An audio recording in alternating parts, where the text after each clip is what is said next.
Hi friends, welcome back to my channel. ನಾನು ಶೋಭಾ. ನಾನು ಇವತ್ತು ಸಾಯಂಕಾಲದಿಂದನೇ ವ್ಲಾಗ್ಸ್ ಮಾಡ್ತಾಯಿದ್ದೀನಿ. ಸಾಯಂಕಾಲ ಅನ್ನೋದಕ್ಕಿಂತ ಇವಾಗ ನೈಟ್ 9:30 ಆಗ್ತಾ ಬಂತು ಫ್ರೆಂಡ್ಸ್. ಇವಾಗಷ್ಟೇ ಅಂಗಡಿಯಿಂದ ಆವಾಗಲೇ ಬಂದು ಸ್ನಾನ ಮುಗಿಸಿ ಪೂಜೆ ಎಲ್ಲ ಮಾಡಿ ಆಮೇಲೆ ವ್ಲಾಗ್ಸ್ನ ಮಾಡ್ತಾಯಿದ್ದೀನಿ. ಮನೆಯೆಲ್ಲ ಪೂರ್ತಿ ಕ್ಲೀನ್ ಆದಮೇಲೆ ವ್ಲಾಗ್ ಸ್ಟಾರ್ಟ್ ಮಾಡ್ತಾಯಿದ್ದೀನಿ. ಇವತ್ತಿನ ವ್ಲಾಗಲ್ಲಿ ಏನು ಸ್ಪೆಷಲ್ ಇರುತ್ತೆ ಸೊ ಬನ್ನಿ ಫ್ರೆಂಡ್ಸ್ ನೋಡೋಲ್ಲ. ಇವತ್ತಿನ ವ್ಲಾಗ್ಸಲ್ಲಿ ನಾನು ಮಿಕ್ಸಿ ಇಲ್ದಿರೋ ರುಬ್ಕೊಳ್ತೀರೆ ಸೊ ಯಾವ ರೀತಿ ತರಬೂಜ ಹಣ್ಣಿನ ಪಾನಕನ ಮಾಡ್ಕೊಳ್ಳೋದು ಅಂತ ತೋರಿಸ್ಕೊಡ್ತೀನಿ.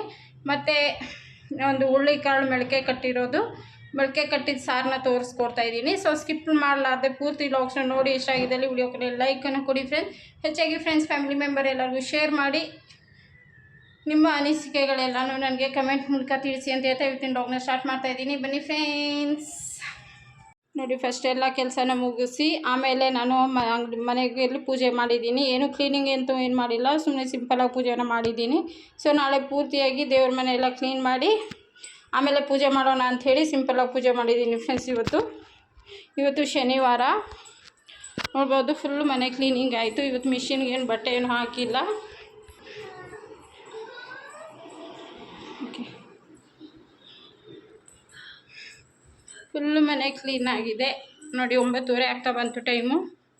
ಇವಾಗ ಕಿಚನ್ಗೆ ಬಂದು ನೋಡಿ, ಪಾತ್ರೆ ಎಲ್ಲ ಒಂದು ಸ್ವಲ್ಪ ಇದೆ, ಎಲ್ಲ ಕ್ಲೀನ್ ಮಾಡಿ ಸೊ ಗ್ಯಾಸ್ ಎಲ್ಲ ಒರೆಸಿ ಅಡುಗೆ ಕೂಡ ರೆಡಿ ಮಾಡೋಣ ಅಂಥೇಳಿ ಸ್ವಲ್ಪ ಇಲ್ಲಿ ತೆಗೆದಿಟ್ಟಿದ್ದೀನಿ. ಬನ್ನಿ ಇವತ್ತಿನ ರೆಸಿಪಿಯೊಂದಿಗೆ ಇವತ್ತಿನ ವ್ಲಾಗ್ನ ಸ್ಟಾರ್ಟ್ ಮಾಡ್ತಾಯಿದ್ದೀನಿ.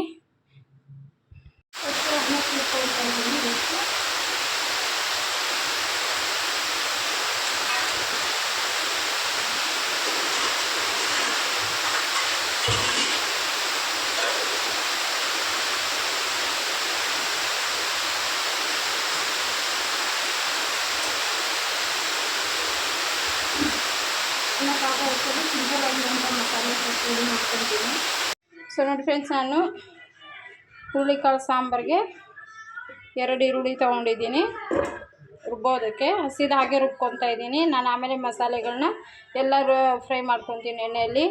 1 ಟೊಮಾಟೊ, ಸ್ವಲ್ಪ ಕೊತ್ತಂಬರಿ, ಇಲ್ಲಿ ಗಸಗಸೆ, ಚಕ್ಕೆ, ಲವಂಗ, ಸ್ವಲ್ಪ ಕೊಬ್ಬರಿ, ಶುಂಠಿ ಸ್ವಲ್ಪ, ಮತ್ತು ಬೆಳ್ಳುಳ್ಳಿ, ಹುಣಸೆ ಹುಳಿ ಮತ್ತು ಧನಿಯಾ. ಇಷ್ಟೇ ಫ್ರೆಂಡ್ಸ್. ಇದನ್ನು ಫಸ್ಟ್ ಮಿಕ್ಸಿ ಮಾಡ್ಕೊಂಬರ್ತೀನಿ. ನುಣ್ಣಗೆ ಮಿಕ್ಸಿ ಮಾಡಿ ಆಮೇಲೆ ತೋರಿಸ್ತೀನಿ. ಸ್ವಲ್ಪ ನೀರು ಹಾಕ್ಕೊಂಡು ರುಬ್ಕೋಬೇಕು. ತುಂಬಾ ಸಿಂಪಲ್ಲಾಗಿರುವಂಥ ಮಸಾಲೆ ಫ್ರೆಂಡ್ಸ್ ಇದು. ಇಲ್ಲಿ ನಾನು ಹುರುಳಿಕಾಳು ತೊಗೊಂಡಿದ್ದೀನಿ ಮೊಳಕೆ ಕಟ್ಟಿರೋದು, ಮತ್ತು 2 ಆಲೂಗಡ್ಡೆನ ಸಿಪ್ಪೆ ತೆಗೆದು ಕ್ಲೀನಾಗಿ ತೊಳೆದು ಇಲ್ಲಿ ರೆಡಿ ಮಾಡಿ ಇಟ್ಕೊಂಡಿದ್ದೀನಿ. ಮಸಾಲೆ ಕೂಡ ಸೊ ರುಬ್ಬಿದ್ದಾಯಿತು ನೋಡಿ. ಮಸಾಲೆ ರುಬ್ಬಿದ್ದೀನಿ. ಇಲ್ಲಿ ಕುಕ್ಕರ್ ಇಟ್ಟಿದ್ದೀನಿ. ಕುಕ್ಕರ್ಗೆ ನಾನು 2 ಸ್ಪೂನು ತುಂಬಾ ಕಡಿಮೆ ಎಣ್ಣೆ ಹಾಕ್ಕೊಂಡಿದ್ದೀನಿ. ಸೊ ನೋಡ್ಬೋದು. ಇಷ್ಟು ಎಣ್ಣೆಯಲ್ಲಿ ಒಗ್ಗರಣೆಗೆ ತೊಗೊತಾ ಇದ್ದೀನಿ. ಈರುಳ್ಳಿ ಎಣ್ಣೆ ಬಿಸಿ ಆದಮೇಲೆ ಈರುಳ್ಳಿ ಹಾಕ್ಕೋಬೇಕು. ಈ ಟೈಮ್ ಒಗ್ಗರಣೆಗೆ 2-3 ಮೆಣಸಿನ್ಕಾಯಿ, ಸಾಸಿವೆ, ಜೀರಿಗೆ, ಕರಿಬೇವು. ಇಲ್ಲಿ ಈರುಳ್ಳಿ ಚೆನ್ನಾಗಿ ಬ್ರೌನ್ ಕಲರ್ ಆಗಿದೆ. ಸೊ ಇದೆಲ್ಲನೂ ಹಾಕಿ ಕ್ಲೀನಾಗಿ ರೋಸ್ಟ್ ಮಾಡ್ಕೊತೀನಿ. ಮೆಣಸಿನ್ಕಾಯಿ, ಸಾಸಿವೆ ಎಲ್ಲ ಚಟ್ಪಟ ಅನ್ನೋವರೆಗೂ ನೋಡಿ. ಇದೆಲ್ಲ ಚೆನ್ನಾಗಿ ಫ್ರೈ ಆದ ಕೂಡಲೇ ಸ್ವಲ್ಪ ಖಾರದ ಪುಡಿ ಹಾಕಿದ ತಕ್ಷಣವೇ ಒಳ್ಳೆ ಕಲರ್ ಬರುತ್ತೆ, ಅದಕ್ಕೋಸ್ಕರ. ಮತ್ತು ಮಸಾಲೆನ ಹಾಕಿ, ಈ ಮಸಾಲೆ ಎಲ್ಲ ಹಾಕಿ ಹಸಿ ವಾಸನೆ ಹೋಗೋವರೆಗೂ ಸ್ವಲ್ಪ ಚೆನ್ನಾಗಿ ಫ್ರೈ ಮಾಡ್ಕೋಬೇಕು. ಯಾಕಂದರೆ ನಾನು ಮಸಾಲೆ ಏನು ಫ್ರೈ ಮಾಡ್ಕೊಂಡಿಲ್ವಲ್ಲ, ಎಲ್ಲ ಹಸಿದ ಹಾಗೆ ರುಬ್ಕೊಂಡಿದ್ದೀನಿ. ಅದಕ್ಕೋಸ್ಕರ ಇದನ್ನು ಎಣ್ಣೆಲಿ 1-2 ನಿಮಿಷ ಫ್ರೈ ಮಾಡ್ಕೊತೀನಿ. ಮತ್ತು ಇದಕ್ಕೆ ನೀರು ಸೇರಿಸ್ಕೊತೀನಿ. ಸ್ವಲ್ಪ ಅರಿಶಿನ ಪುಡಿ, ಒಂದು ಸ್ವಲ್ಪ ಮಟನ್ ಮಸಾಲ ಹಾಕ್ಕೊತಾ ಇದ್ದೀನಿ. ಒಂದು ಸ್ವಲ್ಪ ಇದು ಹುರುಳಿಕಾಳು ಸಾಂಬಾರಿಗೆ ಏನಿದೆ, ಒಂಚೂರು ಮಟನ್ ಮಸಾಲ ಹಾಕ್ಕೊಂಡ್ರೆ ತುಂಬಾ ಚೆನ್ನಾಗಿ ಟೇಸ್ಟ್ ಬರುತ್ತೆ, ಒಳ್ಳೆ ಘಮ ಇರುತ್ತೆ. ಇಲ್ಲಾಂದರೆ ಸಾಂಬಾರು ಪುಡಿ ಹಾಕ್ಕೋಬೋದು ನೋಡಿ. ಚೆನ್ನಾಗಿ ಫ್ರೈ ಆಯಿತು. ಇವಾಗ ಇಲ್ಲಿ ತೊಳೆದಿಟ್ಟಿರೋಂಥ ಹುರುಳಿಕಾಳು, ಆಲೂಗಡ್ಡೆ ಎಲ್ಲನೂ ಸೇರಿಸ್ಕೊತೀನಿ. ಚೆನ್ನಾಗಿ ಕಲಿಸ್ಕೊಂಡಿದ್ದೀನಿ ಮಸಾಲೆ ಜೊತೆಗೆ ಹುರುಳಿಕಾಳು ಮತ್ತು ಆಲೂಗಡ್ಡೆ. ಇವಾಗ ಎಷ್ಟು ಬೇಕು ನೀರು ನೋಡಿಕೊಂಡು ನೀರನ್ನ ಸೇರಿಸ್ಕೊತೀನಿ ನೋಡಿ. ಇದೇ ಮಿಕ್ಸಿ ಜಾರನ್ನ ತೊಳೆದು ಈ ನೀರನ್ನೇ ಸೇರಿಸ್ಕೊತಾ ಇದ್ದೀನಿ. ಇವಾಗ ನೀರು ನೋಡಿಕೊಂಡು ಸ್ವಲ್ಪ ಗಟ್ಟಿಯಾಗಿಯೇ ಮಾಡ್ಕೊತಾ ಇದ್ದೀನಿ ನೋಡಿ. ಎಷ್ಟು ಚೆನ್ನಾಗಿರುತ್ತೆ ಅಲ್ವಾ ಕಾಳು ಸಾರು ನೋಡಿ ಹೆಂಗಿದೆ ಅಂಥೇಳಿ. ಸೊ ಇದನ್ನು ಮಾಡ್ತಾಯಿದ್ರೇ ಒಂದು ಒಳ್ಳೆ ಘಮ ಬರುತ್ತೆ. ಇವಾಗ ರುಚಿಗೆ ನೀರು ಹಾಕಿ ರುಚಿಗೆ ತಕ್ಕಷ್ಟು ಉಪ್ಪು. ಇವಾಗ ಚೆನ್ನಾಗಿ ಮಿಕ್ಸ್ ಮಾಡಿಕೊಂಡು ನೋಡಿ, ಇಷ್ಟು ಮಾತ್ರ ಸಾಕು. ಇದು ಬೆಂದು ಇನ್ನೂ ಗಟ್ಟಿ ಆಗುತ್ತೆ. ಗಟ್ಟಿ ಗ್ರೇವಿ ಮುದ್ದೆ ಮೇಲಂತೂ ತುಂಬ ಚೆನ್ನಾಗಿರುತ್ತೆ. ಸೊ ನಾನಿವಾಗ ಮುದ್ದೆ ಮಾಡೋದು ಕೂಡ ಒಬ್ಬರಿಗೆ 1-2 ಜನಕ್ಕೆ ಕಡಾಯಿಲಿ ಯಾವ ಥರ ಮುದ್ದೆ ಮಾಡ್ಕೊಳ್ಳೋದು ಅಂಥೇಳಿ ಇದರಿಂದ ನಾನು ತೋರಿಸಿದ್ದೀನಿ. ಇವತ್ತು ಕೂಡ ಈ ಸಾರು ಮಾಡ್ತಾ ಇರೋದ್ರಿಂದ ಮುದ್ದೆ ರೆಸಿಪಿ ಕೂಡ ತೋರಿಸ್ತೀನಿ. ಇವಾಗ ಲಿಡ್ ಕ್ಲೋಸ್ ಮಾಡಿ ಎರಡು ಆಗಲಿ 3 ವಿಜಿಲ್ ಆಗಲಿ, ನಾನು 2 ವಿಜಿಲ್ನ ಹಾಕಿಸ್ಕೋತೀನಿ. ವಿಜಿಲ್ ಆಗಲಿ. ಈ ಕಡೆ ಅನ್ನ ಕೂಡ ಇಟ್ಟಿದ್ದೀನಿ. ಇವಾಗ ಮುದ್ದೆಗೆ ಅನ್ನ ಆದಮೇಲೆ ಮುದ್ದೆಗೆ ಇಡ್ತೀನಿ. ಸ್ವಲ್ಪ ಅನ್ನ ಹಾಕಿಬಿಟ್ಟು ಅಷ್ಟರಲ್ಲಿ ಪಾತ್ರೆ ಎಲ್ಲ ಜೋಡಿಸ್ಕೊಂಡ್ಬಿಡ್ತೀನಿ. ನೋಡಿ ಇವಾಗ ಎಲ್ಲ ಅಡುಗೆಗೆ ಇಟ್ಟಿದ್ದಾಯಿತು. ಸೊ ಸ್ಯಾಂಡ್ವಿಚು ಮತ್ತು ಕೇಕ್ ತಂದಿದ್ರು, ಐಸ್ ಕೇಕು. ಸೊ ಅದನ್ನು ತಿಂದುಬಿಟ್ಟು ಆಮೇಲೆ ಅಷ್ಟರಲ್ಲಿ ಕುಕ್ಕರ್ ಕೂಡ ವಿಜಿಲ್ ಹಾಕಿರುತ್ತೆ. ಬನ್ನಿ ಫ್ರೆಂಡ್ಸ್, ಇದನ್ನು ತಿಂದು ಮತ್ತು ಆಮೇಲೆ ಲಾಗ್ಸ್ನ ನಾನು ಕಂಟಿನ್ಯೂ ಮಾಡ್ತೀನಿ. ಐಸ್ ಕೇಕ್ ತುಂಬ ಚೆನ್ನಾಗಿರುತ್ತೆ. ಇವಾಗ ಬಿಸಿಲಲ್ಲೆಲ್ಲ ಐಸ್ ಕೇಕೆ ಜಾಸ್ತಿ ಇಷ್ಟ ಆಗುತ್ತೆ. ಸೊ ನಾನು ಕೂಡ ಐಸ್ ಕೇಕ್ ತೋರಿಸ್ತಾರ ಫ್ರೆಂಡ್ಸ್. ನನಗೆ ಐಸ್ ಕೇಕ್ ಎಲ್ಲ ಮಾಡೋದಕ್ಕೆ ಬರೋಲ್ಲ. ಮಾಮೂಲಿ ಬಿಸ್ಕೆಟ್ ಕೇಕ್ ಎಲ್ಲ ಮಾಡ್ತೀನಿ. ಸೊ ಇಷ್ಟರಲ್ಲೇ ತೋರಿಸ್ತೀನಿ ಬಿಸ್ಕೆಟ್ ಕೇಕ್ ಕೂಡ.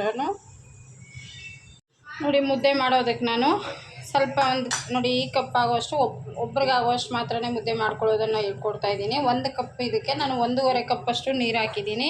ಚೆನ್ನಾಗಿ ಬೆಂದು 1 ಕಪ್ ಆಗೋಷ್ಟು ನೀರಾಗಿದೆ. ಇವಾಗ ಅನ್ನ ಕೂಡ ಹಾಕ್ಕೊಂಡಿದ್ದೀನಿ. ಉಪ್ಪೇನು ಸೇರಿಸ್ಕೊಂಡಿಲ್ಲ, ಬರೀ ಅನ್ನ ಹಾಕಿ ನೀರು ಚೆನ್ನಾಗಿ ಕುದಿಯೋವಂಥ ಟೈಮಲ್ಲಿ ನಾವು ಜಲ್ದಿ ಹಿಡ್ದಿರೋಂಥ ರಾಗಿ ಹಸಿಟ್ಟನ್ನ ಸೊ ಹಾಕಿ ಚೆನ್ನಾಗಿ ಕಲಿಸ್ಕೋಬೇಕು. ಮತ್ತು ಈ ಥರ ಚಪಾತಿ ಮಾಡೋವಂಥ ಕೋಲ್ ತೊಗೊಂಡಿದ್ದೀನಿ. ಬನ್ನಿ ಇವಾಗ ಯಾವ ರೀತಿ ಕಲಿಸ್ಕೊಳ್ಳೋದು ಅಂತ ನೋಡ್ಕೊಳ್ಳೋಣ. ನೋಡಿ ಫ್ರೆಂಡ್, ನೀರು ಕುದಿಯೋವಂಥ ಟೈಮಲ್ಲಿ ಇವಾಗ ಮುದ್ದೆ ಹಸಿಟ್ಟನ್ನ ಸ್ವಲ್ಪನೇ ಹಾಕಿ ಒಂದು ಕೈಯಿಂದ ಕಲಿಸ್ಕೊತಾ ಇರಬೇಕು.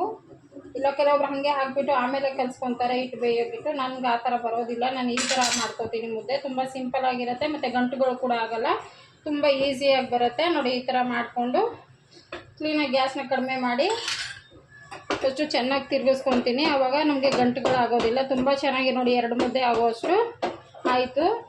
ಇಲ್ಲ ದಪ್ಪದ 1 ಮುದ್ದೆ ಆಗುತ್ತೆ, ಇಲ್ಲ ಚಿಕ್ಕದಾದರೆ 2 ಮುದ್ದೆ ಮಾಡ್ಕೋಬೋದು.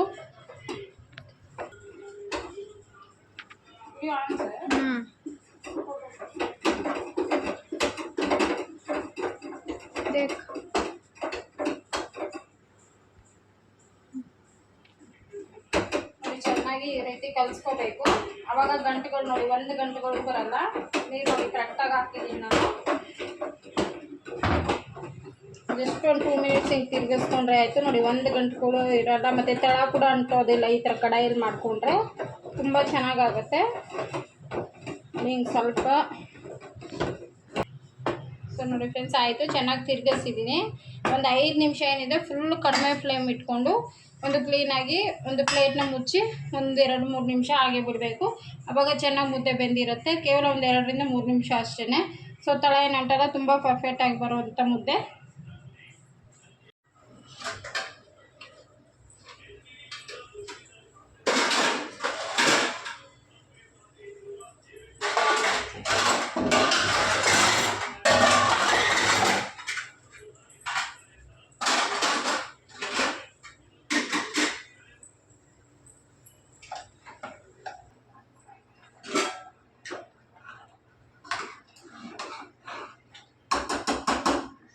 ಸೊ ಸಾರು ಕೂಡ ರೆಡಿ ಆಯಿತು ಫ್ರೆಂಡ್ಸ್. ಇವಾಗ ನಾನು ಕುಕ್ಕರ್ ಓಪನ್ ಮಾಡಿ 1-2 ನಿಮಿಷ ಬೇಯಿಸ್ಕೊಳ್ಳೋಣ ಅಂಥೇಳಿ. ಸ್ವಲ್ಪ ನೀರಾಗಿದೆ ಅನ್ನಿಸ್ತು ನನಗೆ.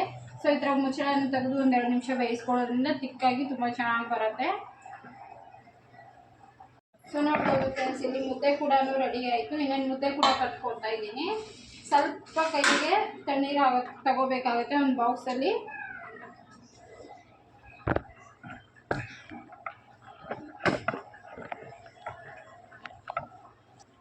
ನೋಡಿ ಮುದ್ದೆ ಯಾವ ರೀತಿ ರೆಡಿ ಆಗಿದೆ ಅಂತ ಹೇಳಿ ನೋಡ್ಬೋದು. ತುಂಬಾ ಸಾಫ್ಟಾಗಿ 1-2 ನಿಮಿಷ ಅಷ್ಟೇ ಬಿಟ್ಟೆ ನಾನು.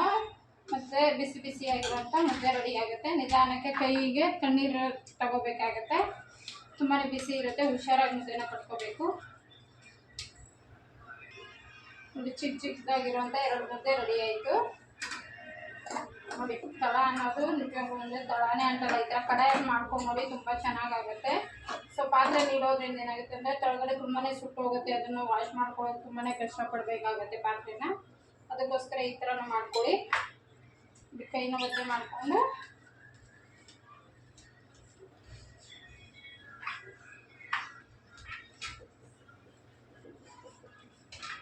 ತುಂಬಾ ಬಿಸಿ ಇದೆ.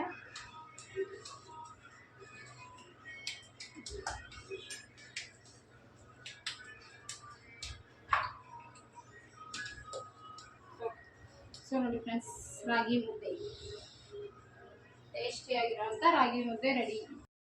ಸೊ ಸೊ ರಾಗಿ ಮುದ್ದೆ ನೋಡ್ಕೊಂಡ್ರಲ್ವ ಫ್ರೆಂಡ್ಸ್ ಯಾವ ರೀತಿ ಇರುತ್ತೆ ಅಂತೇಳಿ. ತುಂಬಾ ಚೆನ್ನಾಗಿ ಬರುತ್ತೆ, ಬಿಸಿ ಬಿಸಿಯಾಗಿರೋಂಥ ರಾಗಿ ಮುದ್ದೆ, ತುಂಬಾ ಸಾಫ್ಟಾಗಿ ತುಂಬಾ ಎಮ್ಮಿಯಾಗಿರುತ್ತೆ. ಸೊ ನಾನು ಇಲ್ಲಿ ಅದರ ಮುದ್ದೆ ಕಾಂಬಿನೇಷನ್ ಆಗಿ ಹುಳ್ಳಿಕಾಳು ಸಾರು ಮಾಡಿದ್ದೀನಿ, ಮೊಳಕೆ ಕಟ್ಟಿರೋ ಹುಳ್ಳಿಕಾಳು ಸಾಂಬಾರು. ಇದು ಕೂಡ ರೆಡಿ ಆಯಿತು, ಇನ್ನೇನು ಊಟ ಮಾಡಬೇಕು. ನೋಡ್ಬೋದು ಫ್ರೆಂಡ್ಸ್, ಆಯಿತು ಹುಳ್ಳಿಕಾಳು ಸಾರು. ನೋಡಿ ಇವಾಗ ಗ್ಯಾಸ್ ಕೂಡ ನಾನು ಆಫ್ ಮಾಡಿ ಕುಕ್ಕರ್ ಆರಿದ್ಮೇಲೆ ಒಂದು 2 ನಿಮಿಷ ಬೇಕು ಕುದಿಸ್ಕೊಂಡಿದ್ದೆ. ಗ್ಯಾಸ್ನ ಆಫ್ ಮಾಡ್ತಾಯಿದ್ದೀನಿ. ಮತ್ತು ಮುದ್ದೆ ಒಂದಿಗೆ ಸರ್ವ್ ಮಾಡಿದ್ರೆ ಸೊ ಹುಳ್ಳಿಕಾಳು ಸಾಂಬಾರು ರೆಡಿ ಆಗುತ್ತೆ.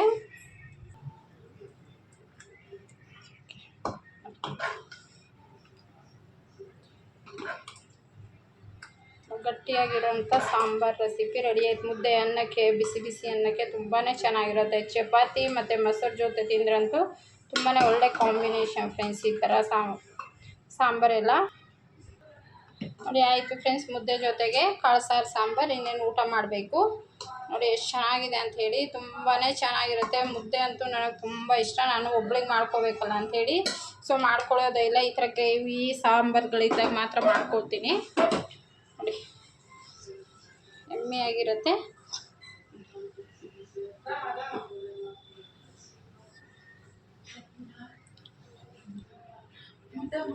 ಊಟ ಎಲ್ಲ ಮುಗೀತು ಫ್ರೆಂಡ್ಸ್. ಇವಾಗ ತರಬೂಜಿನ ಪಾನಕ ಮಾಡೋದನ್ನು ತೋರಿಸ್ಕೊಡ್ತೀನಿ. ರುಬ್ಕೊಳ್ದಿರ ಯಾವ ರೀತಿ ಮ್ಯಾಶ್ ಮಾಡ್ಕೊಳ್ಳೋದು ಅಂತೇಳಿ. ತುಂಬ ಕೋಲ್ಡ್ ವಾಟ್ರಿಂದ ಮಾಡ್ಕೊತಾ ಇದ್ದೀನಿ. ನೋಡಿ ಇವತ್ತು ವೆಜ್ ರೆಸಿಪಿ ಮಾಡಿದಾಗ ಸೊ ನಮ್ಮ ಮನೆಯಲ್ಲಿ ಪಾತ್ರೆಯಲ್ಲೆಲ್ಲ ಅನ್ನ ಖಾಲಿ ಆಗುತ್ತೆ ಮತ್ತು ಸಾರು ಇರುತ್ತೆ. ಸೊ ನೋಡ್ಬೋದು ಪೂರ್ತಿ ಖಾಲಿ ಆಯಿತು, ಒಂದು ಸ್ವಲ್ಪನೇ ಬಿತ್ತು. ಸೊ ನನಗೆ ಮಾಡೋದಕ್ಕೆ ಟೈಮ್ ಇರೋಲ್ಲ ಅಂಥೇಳಿ ಬೇಗನೆ ಏನೋ ಒಂದು ಮಾಡ್ಕೊಂಡು ರೈಸ್ ಐಟಮ್ ಜಾಸ್ತಿ ಮಾಡ್ಕೊಂಡು ತಿಂದುಬಿಡ್ತೀವಿ. ಇವತ್ತು ನಾನು ಸಾರು ಮಾಡಿದ್ನಲ್ವ, ಸೊ ಎಲ್ಲರಿಗೂ ಇಷ್ಟ. ವೆಜ್ ರೆಸಿಪಿ ಅಂದರೆ ಅಷ್ಟೇ ಇಷ್ಟಪಟ್ಟು ತಿಂತೀವಿ. ಸೊ ಅದಕ್ಕೋಸ್ಕರ ಎಷ್ಟೊಂದು ರೈಸು ಮುದ್ದೆ ಎಲ್ಲ ಮಾಡಿದೆ, ಎಲ್ಲ ಖಾಲಿ ಆಯಿತು. ಇವಾಗ ಸೆಕೆ ಅಂದರೆ ಸೆಕೆ, ತುಂಬ ವಿಪರೀತ ಸೆಕೆ ಇದೆ ಇವಾಗ. ಸೊ ಬೆಂಗಳೂರಲ್ಲಿ ಇನ್ನೂ ಮಳೆ ಆಗಿಲ್ಲ, ಎಲ್ಲ ಕಡೆ ಮಳೆ ಆಗಿದೆ ಫ್ರೆಂಡ್ಸ್. ಹುಬ್ಳಿ ಸೈಡ್ ಎಲ್ಲ ಕಡೆ, ಎಲ್ಲ ಮಂಗಳೂರು ಆ ಕಡೆ ಎಲ್ಲ ಫುಲ್ ಮಳೆ ಆಗಿದೆ ಅಂತೆ. ಇಲ್ಲಿ ಮಳೆ ಮಾತ್ರ ಇಲ್ಲ, ಮತ್ತು ತುಂಬ ವಿಪರೀತ ಸೆಕೆ ಆಗ್ತಾಯಿದೆ. ಅವಾಗೆ ನಾನು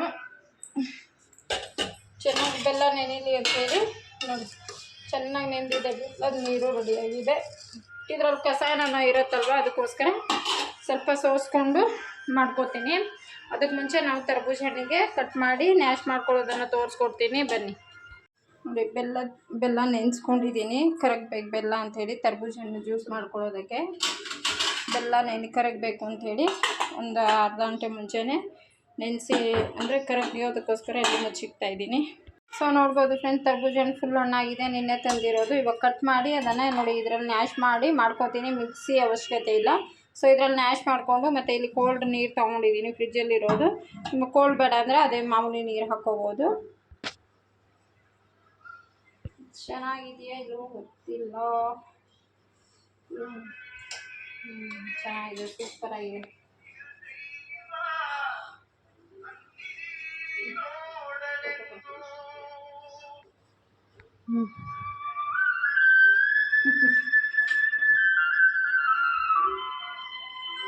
ಏನು ಗುಂಡ ಅದು?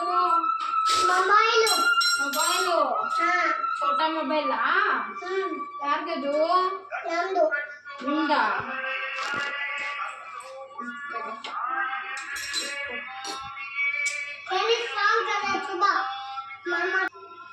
ಇದರಲ್ಲಿರೋಂಥ ಬೀಜ ಎಲ್ಲ ಫಸ್ಟ್ ತೆಗೆದುಬಿಡ್ತೀನಿ. ಚೆನ್ನಾಗಿ ಹಣ್ಣಾಗಿದೆ ಇದು ಹಣ್ಣು.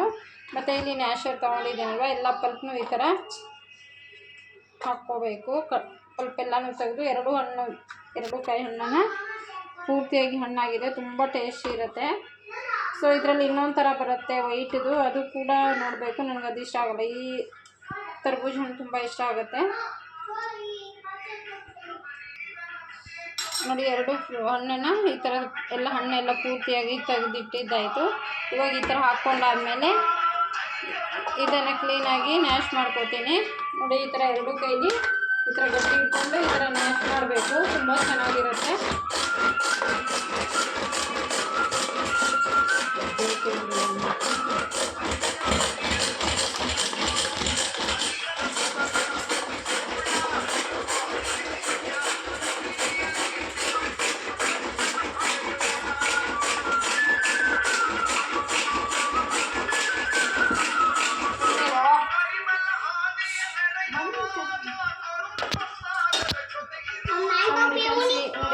ಇಷ್ಟಾದರೆ ಸಾಕು. ನೋಡಿ ಎಷ್ಟು ಚೆನ್ನಾಗಾಗಿದೆ ಅಂತ ನೋಡ್ಬೋದು.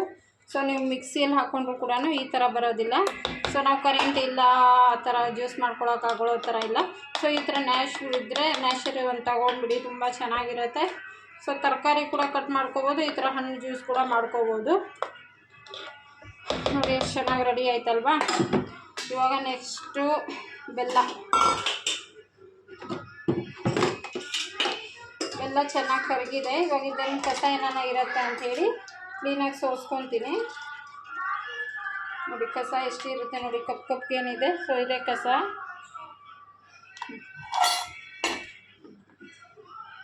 ಇವಾಗ ಇದು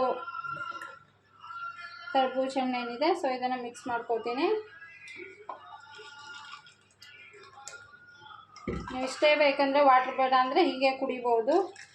ಇಲ್ಲ ನಿಮ್ಗೆ ಇನ್ನೂ ಸ್ವಲ್ಪ ಕೋಲ್ಡ್ ಬೇಕು ಅಂದರೆ ಒಂದು 2 ನಿಮಿಷ ಫ್ರಿಜ್ಜಲ್ಲಿ ಇಟ್ಕೊಂಡು ಕುಡಿಬೋದು. ಇಲ್ಲಾಂದರೆ ಕೋಲ್ಡ್ ವಾಟ್ರ್ ಇರುತ್ತೆ, ಅದನ್ನು ಹಾಕಿ ಕುಡಿಬೋದು. ತುಂಬಾ ಒಳ್ಳೆ ಟೇಸ್ಟಾಗಿ ಇರುತ್ತೆ. ಸೊ ಒಂದು ಸ್ವಲ್ಪ ನಾನು ಕೋಲ್ಡ್ ವಾಟ್ರ್ ಹಾಕ್ಕೊತೀನಿ.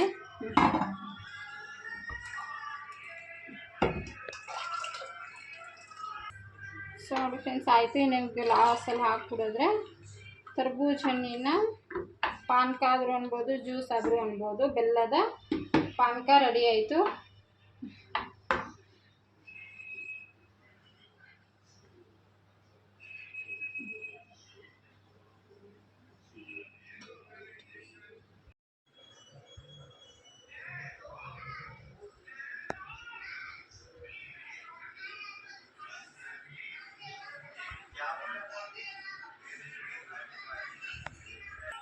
ಮತ್ತು ಇವತ್ತಿನ ವ್ಲಾಗ್ನ ನಾನು ಇಲ್ಲಿಗೆ ಏನು ಮಾಡ್ತಾಯಿದ್ದೀನಿ, ಇವತ್ತು ಮುದ್ದೆ ರೆಸಿಪಿ ಮತ್ತು ಸಾರು ಮತ್ತು ಇದು ತರಬೂಜ ಹಣ್ಣಿನ ಜ್ಯೂಸು. ಸೊ ಎಲ್ಲ ನಿಮಗೆಲ್ಲ ಇಷ್ಟ ಆಯಿತು ಅನ್ಕೋತೀನಿ ಫ್ರೆಂಡ್ಸ್. ನಿಮಗೆಲ್ಲ ಇಷ್ಟ ಆಗಿದೆ ಪ್ಲೀಸ್ ಎಲ್ಲರೂ ಫ್ರೆಂಡ್ಸ್ ಫ್ಯಾಮಿಲಿ ಮೆಂಬರ್ ಎಲ್ಲರೂ ಶೇರ್ ಮಾಡಿ. ಮತ್ತು ಯಾರು ಸಬ್ಸ್ಕ್ರೈಬ್ ಆಗಿಲ್ಲ ಅಂದರೆ ಪ್ಲೀಸ್ ನನ್ನ ಚಾನಲ್ಗೆ ಸಬ್ಸ್ಕ್ರೈಬ್ ಆಗಿ ಫ್ರೆಂಡ್ಸ್ ಅಂತ ಹೇಳ್ತಾ ಇವತ್ತಿನ ವ್ಲಾಗ್ನ ಇಲ್ಲಿಗೆ ಏನು ಮಾಡಿ ನಾಳೆ ಇನ್ನೊಂದು ಹೊಸ ರೂಟಿನ್ ಜೊತೆ ಸಿಗ್ತೀನಿ ಫ್ರೆಂಡ್ಸ್. ಬಾಯ್.